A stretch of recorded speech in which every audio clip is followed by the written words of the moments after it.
the boy there. Hey, God damn it, OB.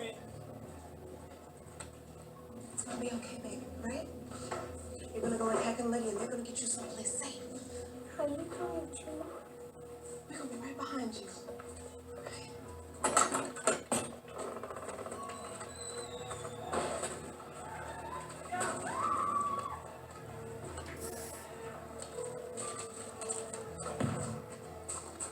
We gotta go now.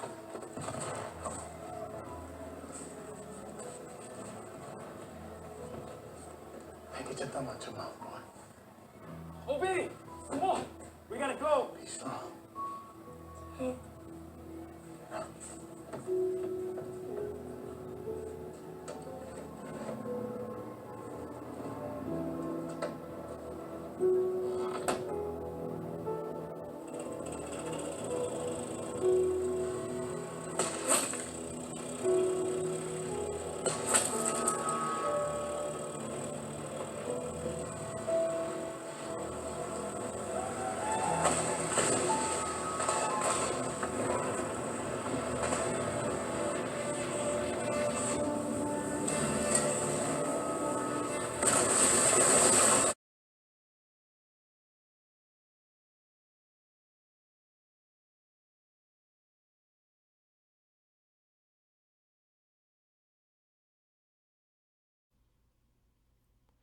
All right, so I'm gonna jump right into this one.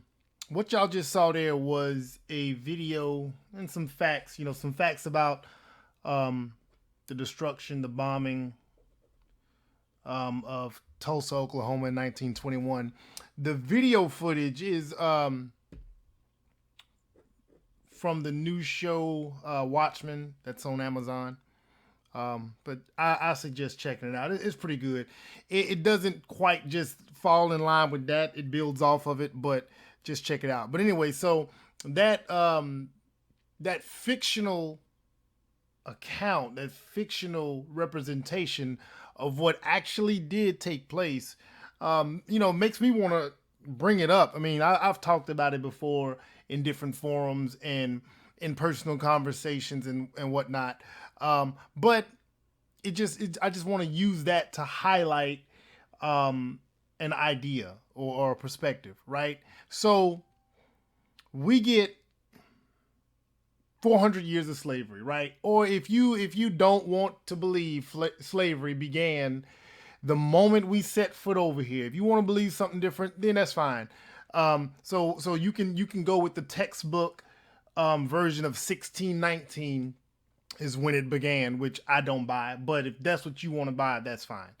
So let's say 1619 to 1865, where slavery was abolished. That in and of itself is still 246 years, give or take. My math might not be right or whatever.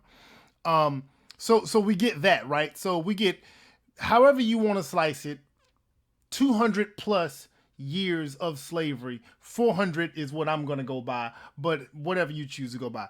Then we get Tulsa, right? That's 1921. It's before the Civil Rights Movement. Let's be clear. So the Civil Rights Movement had not began. Segregation was as big as it had ever been. The plight of Black Americans was the worst it could have ever been. But we established something. And I refuse to believe that Tulsa was the only city or community like that. But so this happens, 56 years or so after slavery. And then you get the Civil Rights Movement that doesn't come about until 1954. So we're talking 33 years after the destruction of Tulsa, we get the Civil Rights Movement. And the Civil Rights Movement lasts, 13 years. 1968 is when it ends. So from 1954 to 1968, right? So do a look, just using numbers should put this in perspective, right? The Civil Rights Movement ended 103 years after slavery was abolished. So you add 103 to the 246, if that's what you choose to believe, but I'm going to believe the 400 plus. So we're going to say half a century, 500 and something years. At the end of 1968, the end of the civil rights movement, I'm born in 81. That's 13 years later, right? Do we in our brains believe that, and I don't think nobody does believe that black people have had a fair shake in the United States of America. I don't think anybody in their right mind could possibly believe that. But if you did, compared to who? Compared to who?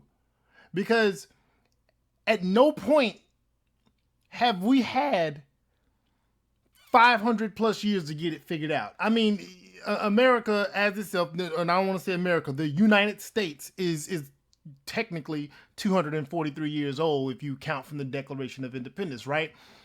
We have not had even that amount of time. We have not had 243 years unbothered to build generational wealth, to build culture, to build communities, to do anything that our white counterparts have. And what highlights it for me, even more so than the history that we know, in regards to slavery and civil rights, is halfway between slavery and civil rights, we built something and it was destroyed. Just taken off the map. And I urge that, with that being said, I urge black people to have patience with black people, right? Like, we got to have patience amongst ourselves. We got to look at that history and realize that there's still work to do, but we have not had as much time and as much freedom and as much uninterrupted progress that everyone else has had. So let's just exhibit a bit more patience when we look inside a community and we look inside ourselves and we see dysfunction or we see issues. It doesn't mean that, none of that absolves us of doing things that we need to do and figuring things out and doing the best for ourselves. But just take that into perspective and kind of exercise more patience with yourself and with each other.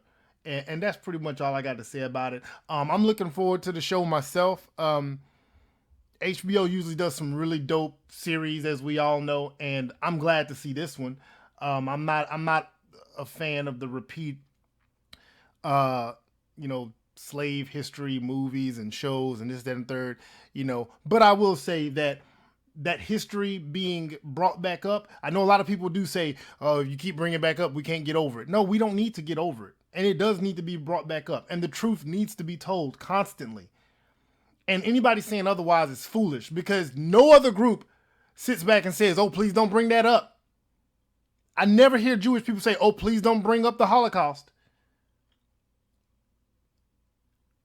So yes, we're going to bring it up. We need to bring it up. We need to discuss it. We need to remember, and we need to understand that there are reasons for why we are where we are.